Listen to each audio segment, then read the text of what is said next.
शकों का इतिहास। शक लोग कौन थे, उनका इतिहास और भारत से उनका संबंध। शक प्राचीन मध्य एशिया में रहने वाली सिथियन लोगों की एक जनजाति या जनजातियों का समूह थे। उनका इतिहास और भारत से संबंध एक जटिल और समृद्ध कथा है जो पुरातात्विक साक्ष्यों, साहित्यिक स्रोतों और शिलालेखों से उजागर होता है। नीचे शक लोगों, उनके इतिहास और भारत से उनके संबंध का विस्तृत विवरण दिया गया है।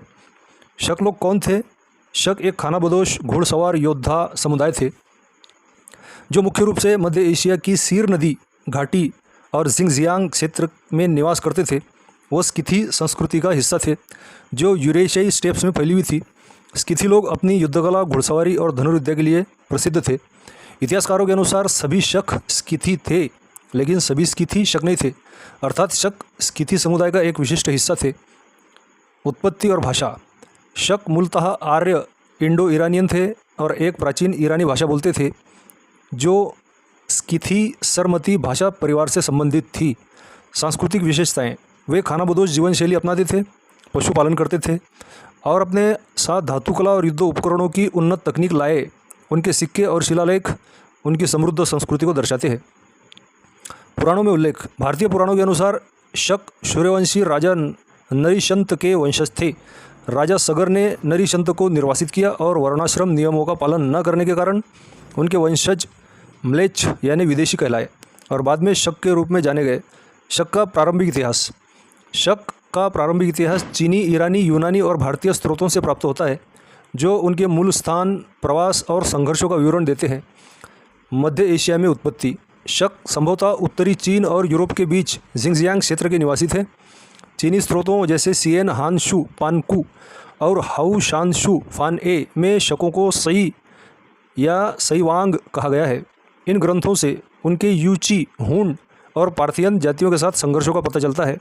दूसरी शताब्दी ईसा पूर्व में हुनों ने यूची पर आक्रमण किया, जिसके कारण यूची ने शकों पर हमला करके उन्हें अपने मूल क्षेत्र से विस्थापित कर दिया। प्रवास और विस्तार। विस्थापन के बाद शकों ने बैक्ट्रिया और पर्थिया पर आक्रमण किया। उन्होंने बैक्ट्रिया में यवनों, इंडो ग्रीक्स को पराजित किया और हिंदू कुश पार करके भारतीय उपमहाद्वीप में प्रवेश किया। पार्थियन राजा मिथ्रिदात्स द्वितीय 123 से 88 ईसा पूर्व ने शकों के आक्रमणों को रोका, जिसके कारण शकों ने भारत की ओर ध्यान केंद्रित किया। भारत में शकों का आगमन और संबंध। शक दूसरी शताब्दी ईसा पूर्व में भारत में प्रवेश कर गए और उन्होंने भारतीय इतिहास पर गहरा प्रभाव डाला। उनका भारत से संबंध निम्नलिखित बिंदुओं में समझा जा सकता है। 1. आक्रमण और साम्राज्य स्थापना। प्रवेश और विजय। शकों ने शुंग वंश 185 से 73 ईसा पूर्व उनको कमज़ोर होने का लाभ उठाया और उत्तर पश्चिम भारत, वर्तमान पाकिस्तान, अफगानिस्तान और पंजाब में प्रवेश किया। उन्होंने सिंध, पंजाब, कश्मीर, राजस्थान, गुजरात और मध्य भारत के कुछ हिस्सों पर कब्जा किया। शकास्तान। शकों ने एक विशाल साम्राज्य स्थापित किया जिसे इतिहासकार शकास्तान कहते हैं। इसमें पंजाब, हरियाणा, राजस्थान, गुजरात, सिंध, खैबर पख्तूनख्वा और अफगानिस्तान शामिल थे। क्षत्रप प्रणाली।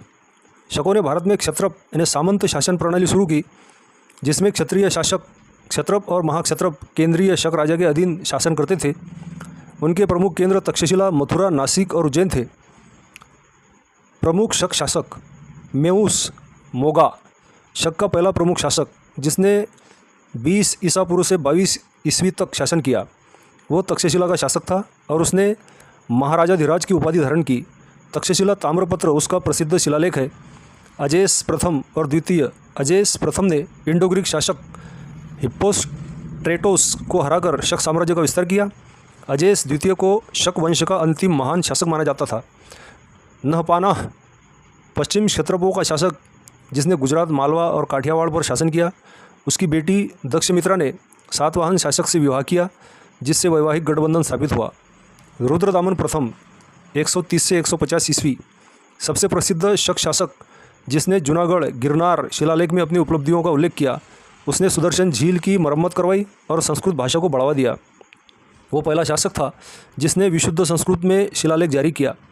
चष्टन उज्जैन का पहला स्वतंत्र शक शासक, जिसने शक संवत का उपयोग किया। उसका शासन 130 ईस्वी से शुरू हुआ। शक संवत जो 78 ईस्वी से शुरू होता है, शक शासकों की स्मृति में स्थापित किया गया। यह भारत का ऐतिहासिक कैलेंडर है और आज भी कुछ क्षेत्रों में उसका उपयोग होता है। इसे भारत का राष्ट्रीय संवत घोषित किया गया। शक संवत को चष्टन या कनिष्क कुषाण शासक से जोड़ा जाता है, हालांकि इस पर इतिहासकारों में मतभेद है। भारतीय संस्कृति पर प्रभाव। सांस्कृतिक आत्मसात्करण। शक विदेशी थे, लेकिन उन्होंने भारतीय संस्कृति को अपनाया। उन्होंने शैव और वैदिक धर्म स्वीकार किया, संस्कृत को बढ़ावा दिया और भारतीय समाज में घुल मिल गए। वैवाहिक संबंध। शकों ने सातवाहन जैसे स्थानीय राजवंशों के साथ वैवाहिक गठबंधन बनाए। उदाहरण के लिए नहपान की बेटी दक्षमित्रा का विवाह सातवाहन राजा वशिष्ठपुत्र सातकर्णी से हुआ। कला और साहित्य। शकों ने गंधार और मथुरा कला को प्रभावित किया। उनके सिक्कों पर यूनानी और भारतीय प्रतीकों का मिश्रण देखा जाता है। यूनानी लेखक यवनेश्वर ने शक शासनकाल में यवन जातक का संस्कृत में अनुवाद किया, जो भारतीय ज्योतिष पर पहली पुस्तकों में से एक है। शिलालेख और सिक्के। शक शासकों के शिलालेख जैसे राजवूल का मथुरा सिंह शीर्ष, रुद्रदामन का जूनागढ़ शिलालेख और सिक्के उनके शासन और संस्कृति का प्रमाण है। मथुरा के राजकीय संग्रहालय में शक साम्राज्य से संबंधित मूर्तियां, स्तंभ और मुद्राएं सुरक्षित है। शकों का पतन। विक्रमादित्य द्वारा पराजय। मालवा के राजा विक्रमादित्य ने 57 ईसा पूर्व में शकों को मालवा से खदेड़ दिया और विक्रम संवत की शुरुआत की। उन्हें शाकाहारी, शकों का शत्रु की उपाधि दी गई। सातवाहनों का प्रतिरोध। सातवाहन शासक गौतमीपुत्र सातकर्णी ने नहपान को हराकर पश्चिमी क्षत्रपों की शक्ति को कमज़ोर किया। गुप्त वंश द्वारा अंत। चंद्रगुप्त विक्रमादित्य गुप्त वंश ने 4वीं शताब्दी ईस्वी में रुद्रसिंह तृतीय को पराजित करके शक शासन को पूरी तरह समाप्त कर दिया। कुषाणों का प्रभाव। कुषाणों ने शकों की शक्ति को कमज़ोर किया और कई शक क्षत्रप कुषाणों की अधीनता में शासन करने लगे। भारत पर शकों का प्रभाव। शकों का भारत पर प्रभाव दीर्घकालिक और बहुआयामी रहा। राजनीतिक। शकों ने क्षत्रप प्रणाली को मजबूत किया, जो बाद के भारतीय राजवंशों ने अपनाई।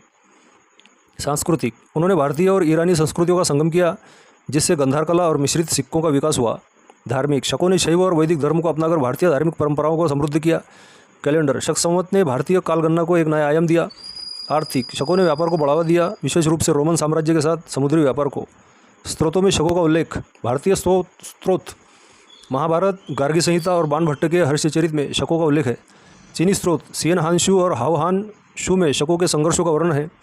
यूनानी स्रोत। यूनानी लेखकों ने शकों को साकाई या सिथियन कहा। शिलालेख और सिक्के। शक शासकों के सिक्के और शिलालेख जैसे रुद्रदामन का गिरनार शिलालेख उनके शासन का प्रमाण है। निष्कर्ष।